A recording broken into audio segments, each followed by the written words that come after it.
నమస్కారం. IView news TV వార్తలకు స్వాగతం. ముందుగా వార్తల్లోని ముఖ్యాంశాలు. టీడీపీ కార్యకర్తలకు సీఎం చంద్రబాబు ఆత్మీయ విందు. అమరావతిలో సీనియర్ కార్యకర్తలతో ప్రత్యేక సమావేశం. కార్యకర్తల సేవను గుర్తించిన సత్కరించిన సీఎం. పార్టీ ఐక్యతకు బలపరిచిన ఆత్మీయ కార్యక్రమం.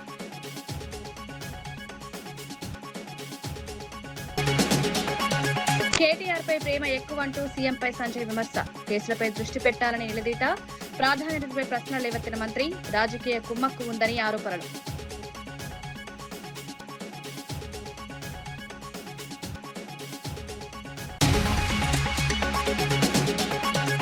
కేరళలో బీజేపీకి పెరుగుతున్న మద్దతు. రాష్ట్రంలో మార్పు స్పష్టంగా కనిపిస్తోందని ప్రధాని. అభివృద్ధి కోసం ప్రజలు బీజేపీ వైపు మొగ్గు. రాబోయే ఎన్నికల్లో మంచి ఫలితాలపై ఆశాభావం.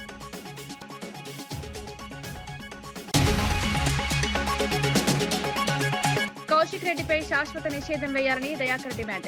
అసెంబ్లీ గౌరవాన్ని కాపాడాలని సూచన. అనుచిత వ్యాఖ్యలపై కఠిన చర్యల విజ్ఞప్తి.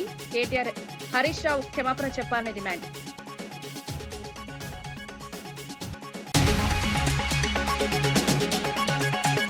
మెట్రో టేకోవర్పై సీఎంపై కేటీఆర్ ఆరోపణలు. ప్రజలపై అప్పు మోపుతున్నారని విమర్శ.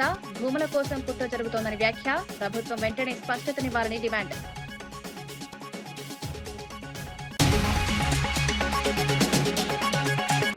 తెలంగాణ అసెంబ్లీలో ఎమ్మెల్యే పాడి కౌశిక్ రెడ్డి ప్రవర్తనపై సీఎం రేవంత్ రెడ్డి తీవ్ర ఆగ్రహం వ్యక్తం చేశారు. సభలో ఆయన ప్రవర్తన అసభ్యకరంగా ఉందని స్పష్టం చేశారు. నిబంధనలు ఉల్లంఘిస్తూ వ్యవహరించడం ప్రజాస్వామ్యానికి విరుద్ధమని వ్యాఖ్యానించారు. ఎథిక్స్ కమిటీ ద్వారా విచారణ జరపాలని స్పీకర్ను కోరారు. దళిత స్పీకర్ను అవమానించేలా వ్యవహరించడం బాధాకరమన్నారు. సభ గౌరవాన్ని కాపాడాల్సిన బాధ్యత సభ్యులందరిదని సూచించారు. పరిస్థితి ఇలాగే కొనసాగితే బడ్జెట్ సమావేశాల వరకు సస్పెండ్ చేసే అవకాశం ఉందని హెచ్చరించారు. ఈ ఘటనతో అసెంబ్లీలో ఉద్రిక్తత నెలకొంది. రూల్ బుక్ అమెండ్ అయింది. ఈ బుక్ లో అధ్యక్ష page number 105 committee on ethics. ఈ రూల్ బుక్ లోనే 105 పేజీలో committee on ethics 288 rule number. The committee shall examine every complaint concerning the unethical conduct of a member both within and outside the house referred to it by speaker or the house are taken by suo motu. దీన్ని తీసుకోవాల్సిందిగా అదే విధంగా మా legislative affairs minister request చేస్తున్నా.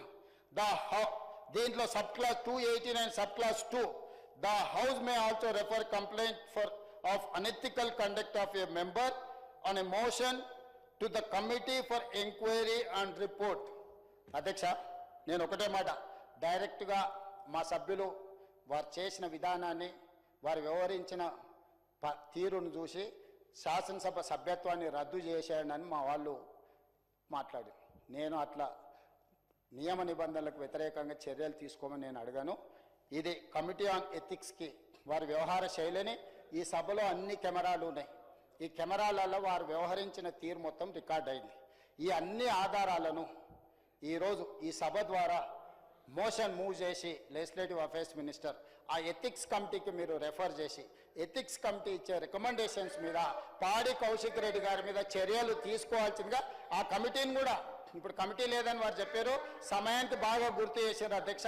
ఎంబడే ethics కమిటీని constitute చేసి హరీష్ రావు గారి సూచన మేరకు తక్షణమే ఎథిక్స్ కమిటీని ఈ సభ ముగిసే లోపల మీరు అపాయింట్ చేసి ఈ కేసును దానికి రెఫర్ చేయాల్సిందిగా ఈ సభలో ఒక సత్సాంప్రదాయాన్ని రేపు భవిష్యత్తులో ఏ సభ్యుడైనా ఈ రకంగా బాధ్యతారహితంగా అసభ్యకరంగా అసహించుకునే విధంగా సీనియర్ సభ్యులకు అవమానం జరిగే విధంగా వ్యవహరిస్తే ఏ రకమైన చర్యలు తీసుకుంటామో భవిష్యత్ తరాలకు తెలంగాణ సమాజానికి ఒక దిక్సూచిగా ఉండే విధంగా చర్యలు తీసుకోవాలి. దయచేసి మళ్ళొక్కసారి నేను తమరికి విజ్ఞప్తి చేస్తున్న అధ్యక్ష సభానాయకుడిగా, బీఆర్ఎస్ శాసనసభ్యులు సీట్లలో కూర్చొని సహకరిస్తే తమరి విజ్ఞప్తి మేరకు సభలో కొనసాగించండి.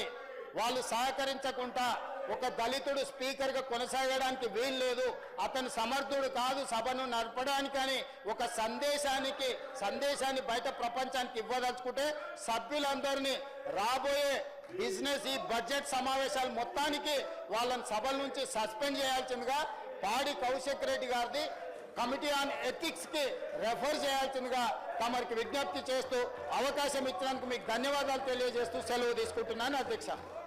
టీడీపీ ఆవిర్భావ దినోత్సవం సందర్భంగా సీఎం చంద్రబాబు నాయుడు అమరావతి నివాసంలో సీనియర్ కార్యకర్తలకు ఆత్మీయ విందు ఏర్పాటు చేశారు. మంత్రి నారా లోకేష్ తో కలిసి కార్యకర్తలను స్వాగతించారు. పార్టీ స్థాపన నుంచి సేవలందించిన కార్యకర్తలను ప్రత్యేకంగా ఆహ్వానించారు. వారి ఆరోగ్యం, కుటుంబ పరిస్థితులపై ఆరా తీశారు. పార్టీ కోసం చేసిన త్యాగాలను ఎప్పటికీ మర్చిపోమలేమన్నారు. కార్యకర్తలను కుటుంబ సభ్యుల్లా భావించి విందు ఏర్పాటు చేయడం తమ బాధ్యతగా భావిస్తున్నామన్నారు. కార్యకర్తలు ఈ ఆత్మీయతపై ఆనందం వ్యక్తం చేశారు. వస్త్రాలు, శాలువాలతో సత్కరించారు. ఈ కార్యక్రమం పార్టీ ఐక్యతను బలపరిచింది. కార్యకర్తల్లో ఉత్సాహం పెరిగింది.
సీఎం శ్రీహరిపై అనుచిత వ్యాఖ్యలు చేసిన కౌశిక్ రెడ్డిని అసెంబ్లీ నుంచి శాశ్వతంగా బహిష్కరించాలని టీపీసీసీ నేత చనగాని దయాకర్ రెడ్డి డిమాండ్ చేశారు. కౌశిక్ రెడ్డి ప్రవర్తన అసభ్యకరంగా ఉందని, ఎమ్మెల్యేగా ఉండే అర్హత లేదని తీవ్రంగా విమర్శించారు.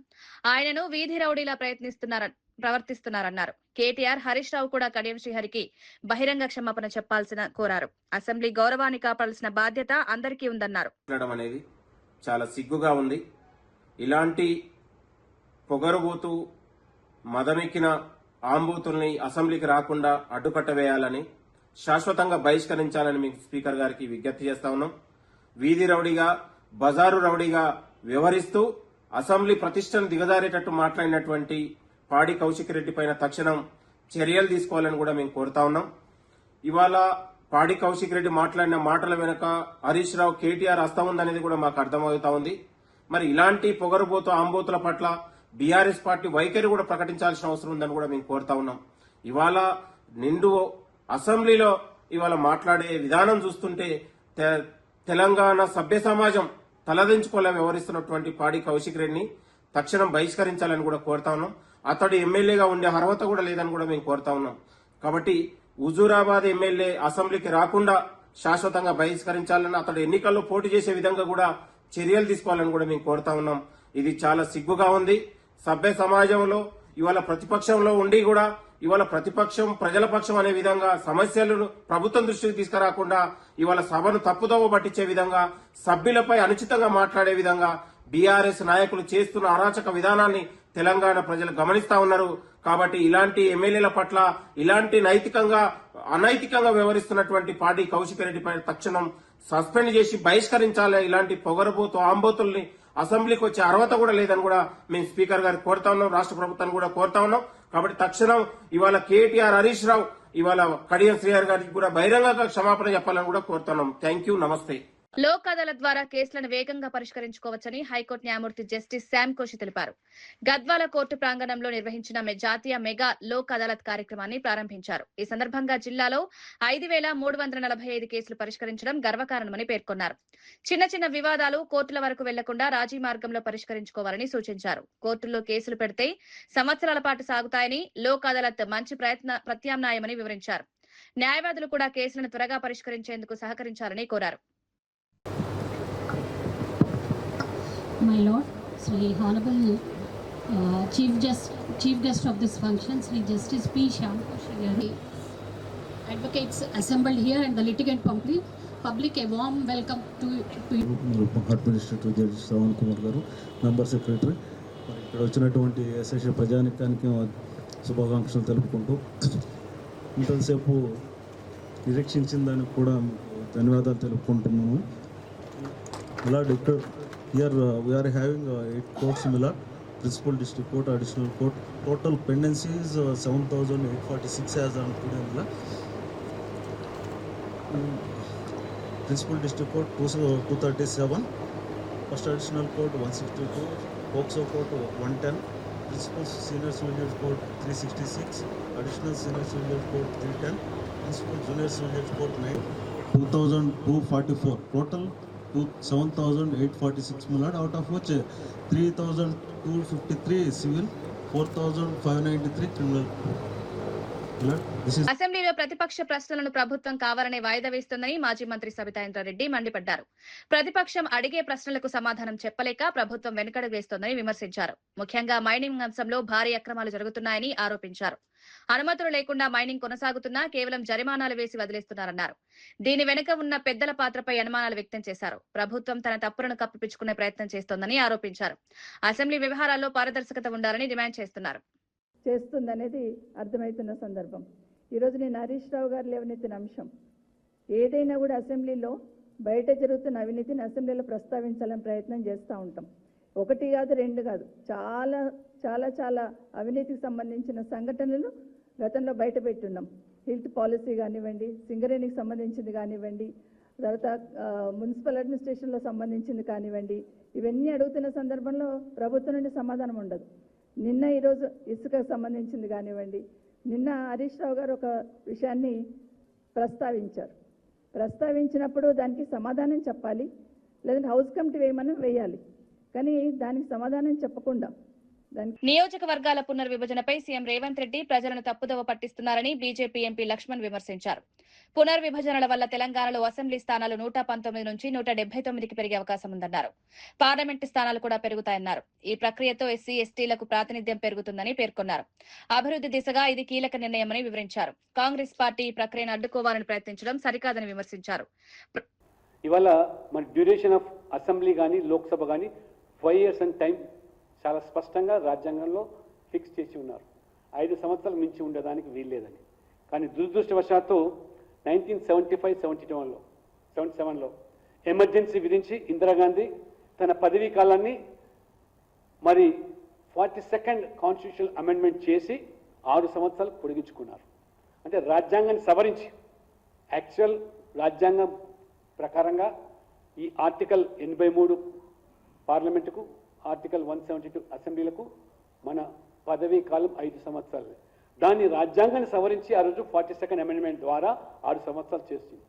నుంచి ఎంపీలుగా మీరు చట్టసభలు అడుగు పెడితే ఎందుకు మీకు కంటగింపు? ఇవాళ అమిత్ షా గారు చాలా స్పష్టంగా ఈ సమావేశాన్ని తీసుకొస్తామంటే దాటవేస్తున్నారు. ఎందుకు అంత తొందర అంటున్నారు? ఇవాళ ఎందుకు మీరు దడుచుకుంటున్నారు? ఇవాళ చాలా స్పష్టంగా చెప్పాడు ఇవాళ అమిత్ షా గారు కూడా. మల్లికార్జున్ ఖర్గే గారికి ఎల్ఓపి లోక్సభలో రాహుల్ గాంధీ గారు మేము చెప్పాము, రాశాము. BRS working president KTR metro takeover అంశంపై సీఎం రేవంత్ రెడ్డిపై తీవ్ర ఆరోపణలు చేశారు. ఎల్ఎన్టీ సంస్థకున్న వేల కోట్ల అప్పును తెలంగాణ ప్రజలపై మోపుతున్నారన్నారు. మెట్రో ప్రాజెక్టు పేరుతో ఆర్థిక భారం పెంచుతున్నారని విమర్శించారు. సంస్థ అధికారులను బెదిరిస్తూ ఒప్పందాలు మార్చించే ప్రయత్నాలు జరుగుతున్నాయని ఆరోపించారు. విలువైన భూములను కైవసం చేసుకునేందుకు కుట్ర జరుగుతోందన్నారు. ప్రజల సంపదను దోచుకునే ప్రయత్నాలు జరుగుతున్నాయని మండిపడ్డారు. ప్రభుత్వం వెంటనే స్పష్టతనివ్వాలని డిమాండ్ చేశారు. మెట్రోని మేము 15,000 కోట్లకే కొన్నాం, చాలా గొప్ప పని చేసినామని చెప్పి ముఖ్యమంత్రి గారు సిగ్గు లేకుండా అబద్ధాలు చెప్తా ఉన్నారు. వాస్తవం ఏంది? 280 ఎకరాల ప్రభుత్వ భూమిని మెట్రోకి కేవలం ఆనాటి ప్రభుత్వం, రాజశేఖర రెడ్డి గారి ప్రభుత్వం లీజుకు మాత్రమే ఇచ్చింది. ఆ భూములు మనవే, ప్రభుత్వానికే, ప్రజల భూములవి. ఆ 280 ఎకరాలు వాళ్ళకు ఎల్ఎన్టీకి రాసివ్వలేదు, కేవలం లీజుకి ఇచ్చారు. లీజుకి ఇచ్చిన భూముల్లో ఎల్ఎన్టీ వాళ్ళు 18 కోట్ల స్క్వేర్ ఫీట్ల బిల్టప్ ఏరియా కట్టి దాని నుంచి వచ్చే ఆదాయంతో వారు సంపాదించుకోవాలా. తిరిగి ఆ భూముల్లో డెవలప్ చేసిన 18 కోట్ల చదరపు అడుగుల భవనాలతో సహా తిరిగి రాష్ట్రానికి అప్పజెప్పి పోవాలి. ఇది అగ్రిమెంట్. కానీ నిన్న ముఖ్యమంత్రి ఏమంటాడు? 22,000 కోట్ల ఆస్తిని మేము 15,000 కోట్లకి కొన్నాం, 7,000 కోట్లు మిగిలిచ్చినాం అంటుంది. ఇది ఎట్లుందంటే మీ భూమిని, మీ ఇల్లును మళ్ళీ మీరే తిరిగి కొనుక్కున్నట్టుంది. అంటే ఎంత సిగ్గు లేకుండా అబద్ధాలు చెప్తున్నాడు ముఖ్యమంత్రి అంటే. 15,000 కోట్ల లోను ఒక ప్రైవేటు సంస్థ బ్యాలెన్స్ షీట్ మీద ఉంటే దాన్ని రాష్ట్ర ప్రజల మీద రుద్దిందే సిగ్గుచేటంటే, ఎల్ఎన్టీ సిఎఫ్ఓను అరెస్టు చేస్తా అని బెదిరించి, మేడిగడ్డ బరాజు విషయంలో నేను చెప్పినట్టు ఇంటలేరని చెప్పి వాళ్ళను బెదిరించి బ్లాక్ మెయిల్ చేసి చివరికి మరి ఆ 280 ఎకరాల ప్రభుత్వ భూమి ఏదైతే ఇవాళ ఎల్ఎన్టీ చేతిలో లీజ్ రూపంలో ఉందో దాన్ని కొట్టేయడానికి ఈ దండుపాలెం బ్యాచ్ వేసిన ఒక కుట్ర, ఒక స్కెచ్ నిన్న ముఖ్యమంత్రి గారి ప్రకటన. ఎల్ఎన్టీ భూములు కావవి, అవి ప్రభుత్వ భూములే, అది ప్రజల సంపదనే. కానీ వాళ్ళ ప్రైవేటు సంస్థ నెత్తి మీద ఉన్న అప్పును ప్రభుత్వం నెత్తి మీద, ప్రజల నెత్తి మీద 15,000 కోట్ల అప్పు ఎందుకు రుద్దుతున్నాడో ముఖ్యమంత్రి సమాధానం చెప్పాలి. ఆ 280 ఎకరాల భూమి ఏదైతే ప్రజల సొత్తు ఉన్నదో దాన్ని ఏ రకంగా రేపటి రోజున మీరు వినియోగించబోతా ఉన్నారో సమాధానం చెప్పి తీరాలి. వాటిని అమ్ముతారా? నీ అనుయాయులకు కట్టబెడతావా? మరి ఇంకెవరికైనా లీజుకి ఇస్తావా? నీ దండుపాలెం బ్యాచ్ కు పుట్టాలు బఠానీ లెక్క పంచిస్తావా అనే అనుమానాలు ఇవాళ హైదరాబాద్ ప్రజల్లో బలంగా ఉన్నాయి. నేను ఒక్క మాట సూటిగా రేవంత్ రెడ్డిని అడుగుతా ఉన్నా. కేంద్ర ప్రభుత్వం ఒప్పుకోలేదు ఎల్ఎన్టీ చేతిలో ఉంటే, అందుకే ఎల్ఎన్టీని తీసుకోవాల్సి వచ్చింది అంటున్నాం. మరి ఇదే కేంద్ర ప్రభుత్వం, ఆనాడు కూడా ఇదే బీజేపీ ప్రభుత్వం ఉంది. మేము హైదరాబాద్ రాయదుర్గం నుండి ఎయిర్పోర్ట్ కు 32 కిలోమీటర్లు హైదరాబాద్ మెట్రోని పొడిగించాలని చెప్పి టెండర్ చేశాం. పూర్తిగా పనులు కూడా ప్రారంభించి శంకుస్థాపన కూడా చేసినాం. ఆ రోజు కేంద్ర ప్రభుత్వం ఏమీ అభ్యంతరం చెప్పలేదే. ఆ రోజు మున్సిపల్ మంత్రిగా నేనే ఉన్నా. మరి మాకు చెప్పిన అభ్యంతరం నీకెందుకు చెప్తున్నది? ఏమైనా కాయిదాలు ఉన్నాయా? ఎల్ఎన్టీ ఒప్పుకోకపోతే మేము ఫండింగ్ చేయమనే కాయిదాలు ఉన్నాయా? ఇవన్నీ ముఖ్యమంత్రి గారు పుట్టించిన కాకమ్మ కబుర్లు, ముఖ్యమంత్రి చెప్తున్న కాకమ్మ కబుర్లు. ఆ రోజు హైదరాబాద్ ఎయిర్పోర్ట్ మెట్రోకి మేము కూడా ఆనాడు ఎల్ఎన్టీ చేతిలో ఉన్న రాయదుర్గం నుంచి ఎయిర్పోర్ట్ కి ప్రతిపాదించాం. మీరు రాగానే దాన్ని రద్దు చేసినారు. మరి ఆ రోజు కేంద్ర ప్రభుత్వం అభ్యంతరం చెప్పకపోతే ఈ రోజు ఎందుకు చెప్తుంది? ఇదంతా ముఖ్యమంత్రి గారు అల్లిన ఒక కాకమ్మ కథ. ఖచ్చితంగా 280 ఎకరాలు కొట్టేయడానికి వేసిన ఒక స్కెచ్. ఈ భూదందాకు, భూమాఫియాకి ముఖ్యమంత్రి గారే దండుపాలెం ముఠాకు నాయకుడిగా మారి వాళ్ళ ఎల్ఎన్టీ సిఎఫ్ఓను జైల్లో ఇస్తాను బెదిరించి, మేడిగడ్డ బరాజ్ విషయంలో కూడా ఆయన చెప్పినట్టు ఇంటలేరనే ఒక కోపంతో చివరికి వాళ్ళ మెడ మీద కత్తి పెట్టి ఆ 280 ఎకరాలను లాక్కునే కుట్ర తప్ప ఇంకొకటి కానే కాదు. ఇందులో హైదరాబాద్ ప్రజల ప్రయోజనాలు లేవు, మెట్రో ప్రయోజనాలు లేవు. 22,000 కోట్ల ఆస్తి, అది ఎన్నటికైనా హైదరాబాద్ ప్రజల ఆస్తి, తెలంగాణ ప్రజల ఆస్తి. దాన్ని తిరిగి మనమే కొనుక్కోవడం ఏదైతే ఉందో ఇది ఉల్టా మన భూమికి, మన హక్కుకి, మన ప్రాపర్టీకి మనమే పైసలు పెట్టి తిరిగి కొనుక్కోవడం ఏదైతే ఉందో ఇది ఖచ్చితంగా పెద్ద కుంభకోణం తప్ప మరొకటి కానే కాదు. నిజంగానే ఈ విషయంలో చిత్తశుద్ధి ఉంటే ఒక సిట్టింగ్ హైకోర్టు జడ్జితో వెంటనే విచారణకు ఆదేశించాలని చెప్పి కూడా మా పార్టీ తరఫున మేము ప్రభుత్వాన్ని డిమాండ్ చేస్తా ఉన్నాం. అసెంబ్లీలో స్పీకర్ తీరుపై మాజీ మంత్రి తలసాని శ్రీనివాస్ యాదవ్ తీవ్రంగా స్పందించారు. పార్టీ మారిన ఎమ్మెల్యేలను బీఆర్ఎస్ సభ్యులుగానే గుర్తించిన తర్వాత వారు స్పీకర్ వైపు ఎందుకు కూర్చున్నారని ప్రశ్నించారు. తమ నిరసనను తప్పుదోవ పట్టించేందుకు వారికి మైక్ ఇవ్వడం సరైందా అని నిలదీశారు. ప్రతిపక్ష హక్కులను కాలరాస్తున్నారని విమర్శించారు. 2 సంవత్సరాలుగా హౌస్ కమిటీ ఏర్పాటు చేయలేదని ఆగ్రహం వ్యక్తం చేశారు. అసెంబ్లీ వ్యవహారాల్లో పారదర్శకత అవసరమని సూచించారు. ప్రజాస్వామ్య విలువలను కాపాడాల్సిన బాధ్యత స్పీకర్దేనన్నారు. కాకుండా సభలు జరిగినటువంటి సందర్భాలలో వాళ్ళు పద్దులు పెట్టడం మంత్రులు, ఒకవైపున హౌస్ ఆర్డర్లో లేనటువంటి సందర్భంలో మా సభ్యులం మేమందరం కలిసి పోడియం వరకు వెళ్ళి మేము మా డిమాండ్ చేస్తుంటే దీన్ని మొత్తం డైవర్ట్ చేయడానికి, అంటే జరిగింది తప్పిదమని ఆల్రెడీ తేలిపోయిన తర్వాత దీన్ని ఈ అటెన్షన్ డైవర్ట్ చేయాలని స్పీకర్ గారు కడియం శ్రేయర్ గారికి, దానం నాగేందర్ గారికి, కాళే యాదయ్య గారికి మైక్ ఇచ్చాడు. 4 రోజుల కిందనే కదా మీరు తీర్పిచ్చింది వాళ్ళు మా పార్టీ వాళ్ళని. మరి మా పార్టీ వాళ్ళందరూ మేము పొడియం దగ్గర కూర్చున్నప్పుడు వాళ్ళు ఏ పార్టీ అని మీరు మైక్ ఇచ్చిర్రు, ఏ పార్టీ అని మమ్మల్ని తిట్టిపిచ్చిర్రు అంటే డెమోక్రసీలా ప్రజలు ఇవన్నీ గమనించారనేటువంటి భావన మీకుందా?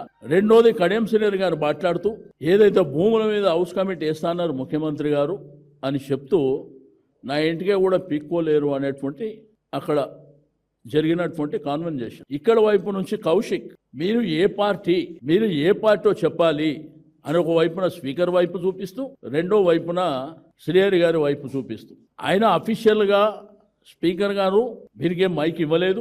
ఈయన స్థానం నుంచి ఈయన ఎక్కడికి పోలేదు. కౌశిక్ సభ జరిగినప్పుడు ఆర్డర్లు లేనప్పుడు చాలా అంశాలు జరుగుతుంటాయి, కానీ ప్రొసీజర్స్ ఏంది, రూల్స్ రెగ్యులేషన్స్ ఏంది, మైక్ అవకాశం ఇచ్చినప్పుడు దాంట్లో ఏమైనా వల్గర్గా మాట్లాడినటువంటి సందర్భాలు వచ్చినప్పుడు ఎథిక్స్ కమిటీ అని ఇంకో కమిటీ అని చెప్పి రెఫర్ చేస్తారు. ఇప్పుడు దీన్ని ఎథిక్స్ కమిటీ లేదు. ఫస్ట్ ఆఫ్ ఆల్ గడిచిన 2.5 సంవత్సరాల నుంచి అసెంబ్లీలో ఏ కమిటీలు లేవు.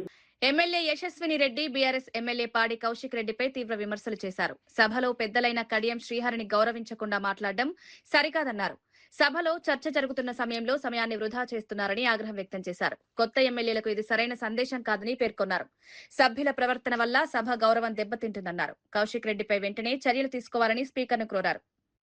ఒక తండ్రి లాంటి వాళ్ళు కడియం శ్రీహరి గారు మా అందరికీ కూడా ఒక తండ్రి లాంటి వాళ్ళు, వయసులో పెద్దవాళ్ళు, ఎప్పటి నుంచో కూడా శాసనసభ్యులుగా ఉన్నారు. అట్లాంటి వారికి మర్యాద ఇవ్వకుండా ఎట్లా పడితే అట్లా మాట్లాడి నిన్నటి నుంచి చూస్తున్నాము. అది డిమాండ్ల మీద మాట్లాడుతుంటే, చర్చ జరుగుతుంటే కొత్తగా సబ్జెక్ట్ ఏమైనా నేర్చుకుందామని ఇంట్రెస్టింగ్గా విందాం అనుకుంటే నూతన సభ్యులం ఎంతో మంది ఉన్నాం. సభా సమయాన్ని కూడా వృధా చేస్తున్నారు. ఎంక్వైరీ అన్నారు, పర్సనల్గా టార్గెట్ చేసి మంత్రి గారిని మాట్లాడుతున్నారు. వాళ్ళకి ఏదైనా వేరే అజెండా ఉంటే బయట చూసుకోవాలి. మరి ఇప్పుడు సభలో మేము నేర్చుకోవాల్సింది రాజకీయ పార్టీల గురించి చేయాలా, లేకపోతే ప్రజలకు కావాల్సిన సమస్యలు? కేరళలో నిర్వహించిన సభలో ప్రధాని నరేంద్ర మోదీ కీలక వ్యాఖ్యలు చేశారు. రాష్ట్ర ప్రజలు బీజేపీ వైపు మొగ్గు చూపుతున్నారని తెలిపారు. పార్టీ కార్యకర్తలు అహర్నిశలు శ్రమిస్తూ బీజేపీ బలోపేతానికి కృషి చేస్తున్నారన్నారు. కేరళ రాజకీయాల్లో మార్పు స్పష్టంగా కనిపిస్తోందని పేర్కొన్నారు. ప్రజలు ప్రత్యామ్నాయాన్ని కోరుకుంటున్నారన్నారు. అభివృద్ధి, పారదర్శక పాలన కోసం బీజేపీ కట్టుబడి ఉందన్నారు.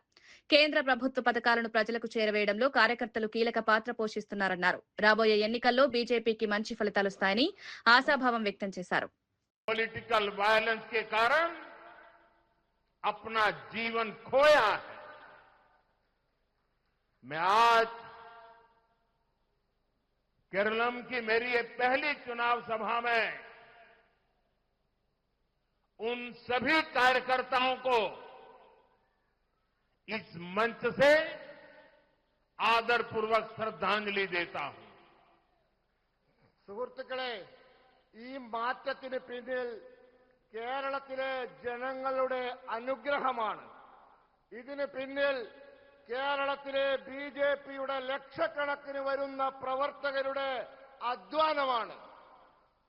നമ്മുടെ എത്രയോ പ്രവർത്തകർ രാഷ്ട്രീയ ആക്രമണങ്ങളിൽ ജീവൻ ബലി നൽകി.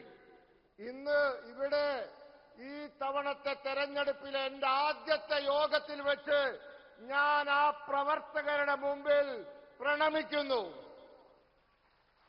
एनडीए सहृदगढ़े केरलम को सुंदरतम क्यों कहा जाता है, इसका एहसास हमें पालक्काड़ आते ही हो जाता है। हमारा पालक्काड़ केरलम का प्रवेश द्वार है।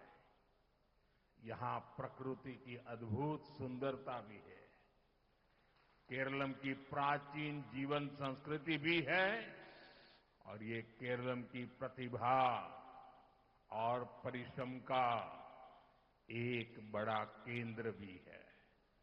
यहां कल्पाती मंदिर का महत्व बताते हुए काशी का उदाहरण दिया जाता है। काशी का सांसद होने के नाते ये मेरे लिए और भी विशेष है। സുഹൃത്തുക്കളെ, കേരളം സുന്ദരമാണ് എന്ന് എന്തുകൊണ്ട് പറയുന്നു? ഇതിന്റെ തെളിവ് కేంద్ర మంత్రి బండి సంజయ్ సీఎం రేవంత్ రెడ్డిపై తీవ్ర విమర్శలు చేశారు. కేటీఆర్ పై సీఎం ప్రత్యేక శ్రద్ధ చూపుతున్నారని ఆరోపించారు. కాళేశ్వరం ప్రాజెక్టుపై చూపుతున్న దృష్టి డ్రగ్స్ కేసులు, ఈ ఫార్ములా, ఫామ్ హౌస్ కేసులపై ఎందుకు లేదని ప్రశ్నించారు. ప్రభుత్వ ప్రాధాన్యతలు సరిగా లేవన్నారు. హరీష్ రావు వంశంలో కేటీఆర్ అప్రమత్తంగా ఉండాలని సీఎం సూచిస్తున్నారని విమర్శించారు. ఇది రాజకీయంగా కుమ్మక్కు సంకేతమని పేర్కొన్నారు. ప్రజల దృష్టి మళ్లించేందుకు ప్రభుత్వం ప్రయత్నిస్తోందని ఆరోపించారు. ఈ ఫార్ములా మీద ఎందుకు లేదు, ఫామ్ హౌస్ కేసు మీద ఎందుకు లేదు, కరెంటు కొనుగోలు మీద నివేదిక వచ్చింది ఆల్రెడీ, దాని మీద ఎందుకు లేదు? మళ్ళీ ముఖ్యమంత్రి గారు కేటీఆర్ అనేది సలహా ఇస్తున్నారు. చూసారా, చాలాసార్లు సలహా ఇస్తున్నాడు. హరీష్ రావు పట్ల జాగ్రత్తగా ఉండు అంటున్నాడు. అంటే ఎంత అలర్ట్ చేస్తున్నాడు కేటీఆర్ గారు, ఎంత కాపాడే ప్రయత్నం చేస్తున్నాడు రాష్ట్ర ముఖ్యమంత్రి గారు. హరీష్ రావు విషయంలో అలర్ట్గా ఉండు అంటున్నాడు. అంటే కేటీఆర్ గారికి ఏ విధంగా నీడలకు వివరిస్తున్నాడు. ఆయనకు రక్షణ కవచం, ఈయనకు రక్షణ కవచం. ఇక కేటీఆర్ అనే వ్యక్తి బండి సంజయ్ అంటే నా మీద మారుతాడు. ఇంకా మీరు ఒకటి, హరీష్ రావు గారి మీద కసి, ఆ కోపము కేటీఆర్ గారి మీద ఎందుకు తగ్గింది నీకు అంటున్నా. ఈ మధ్య రహస్య ఒప్పందాలు మీ ఇద్దరి మధ్యలో విమర్శలు ఎందుకు తగ్గించినావు, ఆరోపణలు ఎందుకు తగ్గించుకున్నావు, కేసులు ఏమైనాయి? ఈ ఫార్ములా కథం, కేసు ఏమైనా కేసు ఏమైంది నీది? డ్రగ్స్ కేసు నేను మళ్ళీ అంటున్నా, అకున్ సబల్వాల్ గారి రిపోర్టు బయటపెట్టు నీ దమ్ముంటే. నువ్వు కేటీఆర్ ఒక్కటి కాదు అనుకుంటే అకున్ సబల్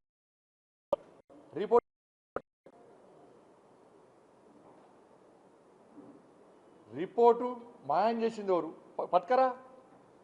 నువ్వు మళ్ళీ విచారణ జరపకియా, నువ్వు విచారణ ఏమద్దు, డ్రగ్స్ విచారణ జరపకు. నువ్వు అకున్ సబల్వాల్ రిపోర్ట్ బయట పెట్టిందంటే తెలుసు. రాష్ట్ర ముఖ్యమంత్రి, ఒక ముఖ్యమంత్రి స్థాయిన వ్యక్తి అకున్ సబల్వాల్ రిపోర్ట్ ఏమి ఇచ్చాడో తెలుసు, దాన్ని ఎవరో తెలుసు. ఆ వ్యక్తిని కాపాడే ప్రయత్నం చేస్తున్నాడు. కాబట్టి ఇద్దరు ఒకటే. ముగించే ముందు ముఖ్యాంశాలు మరోసారి. టీడీపీ కార్యకర్తలకు సీఎం చంద్రబాబు ఆత్మీయ విందు. అమరావతిలో సీనియర్ కార్యకర్తలతో ప్రత్యేక సమావేశం. కార్యకర్తల సేవను గుర్తించిన సత్కరించిన సీఎం. పార్టీ ఐక్యతకు బలపరిచిన ఆత్మీయ కార్యక్రమం.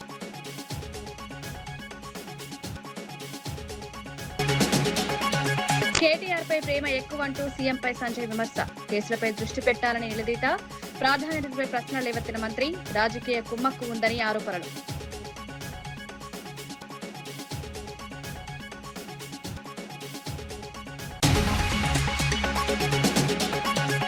కేరళలో బీజేపీకి పెరుగుతున్న మద్దతు. రాష్ట్రంలో మార్పు స్పష్టంగా కనిపిస్తోందని ప్రధాని. అభివృద్ధి కోసం ప్రజలు బీజేపీ వైపు మొగ్గు. రాబోయే ఎన్నికల్లో మంచి ఫలితాలపై ఆశాభావం.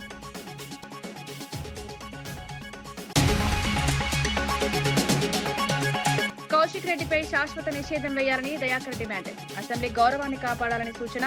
అనుచిత వ్యాఖ్యలపై కఠిన చర్యల విజ్ఞప్తి. కేటీఆర్, హరీష్ రావు క్షమాపణ చెప్పాలని డిమాండ్.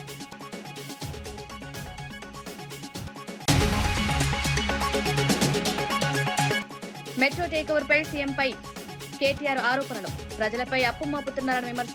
భూముల కోసం కుట్ర జరుగుతోందని వ్యాఖ్య. ప్రభుత్వం వెంటనే స్పష్టతనివ్వాలని డిమాండ్.